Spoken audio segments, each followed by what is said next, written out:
আমি ভাবতে পারি নাই যে আজকে আমার সঙ্গে এমনটা ঘটবে। ভেলি তুলতে যাই, এত গরম, বাপরে বাপ, কিছু বলার নাই। চলো তাহলে ভিডিওটা প্রথম থেকে শুরু করা যাক। চলো। ঘুম থেকে উঠতে না উঠতেই বাবা আমাকে বললো আজকে কপির ভেলি তুলবো, মাঠে যেতে হবে। जाना पड़ेगा मेरे को जाना पड़ेगा मेरे को जाना पड़ेगा। বাস তারপরে বেরোটা কাঁধে নিয়ে বেরিয়ে পড়লাম। মুখে দুটো মুড়ি নিয়ে খেতে খেতে মাঠে চাই দেখি আমি আসতে না আসতে দেখছি অনেকটাই তোলা হয়েছে। দেখছি বাবা আর দাদা অনেকটাই তুলে ফেলেছে। বাবা আমাকে বলছে তাড়াতাড়ি লাগ, নাহলে এরপর অনেক রোদ হয়ে যাবে।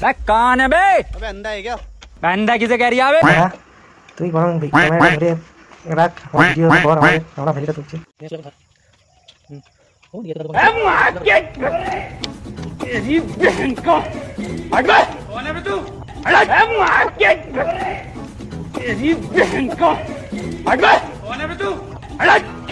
अपनी माई के चौदह था घचार घचार घचार फेल चार घचार घचार फेल चार घचार घचार फेल चार घचार घचार फेल चार घचार घचार फेल।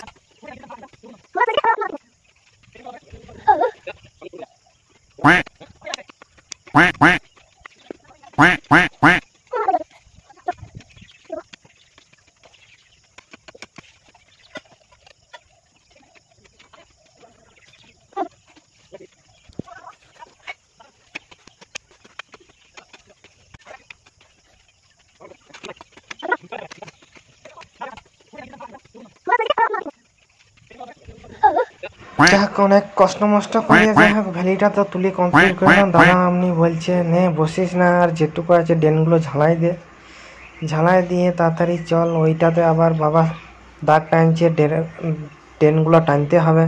বাপরে বাপ, আবার ওই জমিটায় যেতে হবে? আমার তো শুনি একেবারে হয়ে গেছে। করবো আবার ডেনোটা কাঁধে তুলে নিয়ে ওইদিকে ওই জমি। দাদা এখানটায় বসে একটুখানি জিরায় নিচ্ছে, বলছে আমার খুব গরম লাগছে। এত গরম মনে হচ্ছে এখনই বৃষ্টি আসবে। মাটির উপরে দিয়ে হাঁটা যাচ্ছে না, বাপরে এত গরম বটে, কি বলবো, মাটি গরম হয়ে গেছে। তাও কি করবো, এটা কষ্ট মষ্ট করে টানতে হবে ট্রেনগুলা, না টানলে তো আর ছাড়ার নাই। পাড়া বলছে ট্রেন কটা কষ্ট মষ্ট করে টানিয়ে দেয়। দেখো বন্ধুরা মাটিগুলা কত সুন্দর হয়েছে। আর দেখছি আস্তে আস্তে ঠিক টানিয়ে দেবো। এখানে মানুষ রোধ করুক, না টানতে আজকে আর হবে নাই, যা রোদ করছে। আর দেখতে না দেখতে রোদ আরও পাখি যাচ্ছে, আরও রোদ গরম করছে, আরও কষ্ট হচ্ছে। অমনি ট্রেনটা কমপ্লিট হয়ে দেখো আমাদের চারপাশের প্রকৃতিটা কত সুন্দর।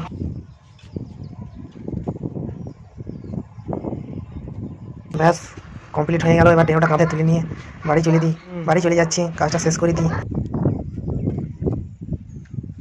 বাড়ির দিকে একাই যাচ্ছি। বাবা বললো চলে যা, আর কাজ দরকার নাই, তোর কাজ হয়ে গেছে। আমি অমনি ডেরোটা কাঁধে নিয়ে মুখ গামছাটা তুলে নিয়ে মুখটা মুছতে মুছতে চলে গেলাম। ভাবতে পারিনি এত ফাড়ি বাজি, এত গরম, এত রোদ, বাপরে বাপ, মরিয়ে যাচ্ছিলাম মনে হচ্ছে, এত রোদ গরম। আর কি বলবো বন্ধুরা, সে বিশাল গরম। বাস তারপর আস্তে আস্তে একটু ছায়ার দিকে দাঁড়াই, ট্রেনটা কাঁধে নিয়ে বাড়ির দিকে চলে যাচ্ছি। দাদা তো এখানে বসেই থাকলো, বলে তুই চল আমি যাচ্ছি একটু। ভিডিওটা এখানেই শেষ করে দিলাম। এরকম চ্যাংড়া পাড়া ভিডিও দেখতে আমাকে ফলো এবং সাবস্ক্রাইব